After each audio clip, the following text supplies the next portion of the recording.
The Liberation Cell was a Montreal-based cell that was part of Front de Libération du Québec, FLQ, revolutionary movement in Quebec whose members were responsible for a decade of bombings and armed robberies in the 1960s that led to what became known as the October Crisis. As part of a violent attempt to overthrow the elected government and to establish a socialist Quebec state independent of Canada, on October 5, 1970, the members of the Liberation Cell kidnapped the United Kingdom Trade Commissioner James Richard Cross from his Montreal home.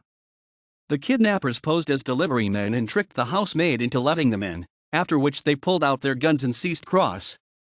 5 days later, members of the FLQ's Chenier Cell kidnapped and then murdered the Deputy Premier of Quebec and Labour Minister, Pierre Laporte. Believing many others would follow in an uprising, the goal of the FLQ was to create an independent state based on the ideals of Fidel Castro's Cuba. After holding the British Trade Commissioner for more than 60 days, the known members of the Liberation Cell negotiated his release in exchange for their safe passage to Cuba. 4 weeks later, the known members of the Chenier Cell were located in a country farmhouse basement.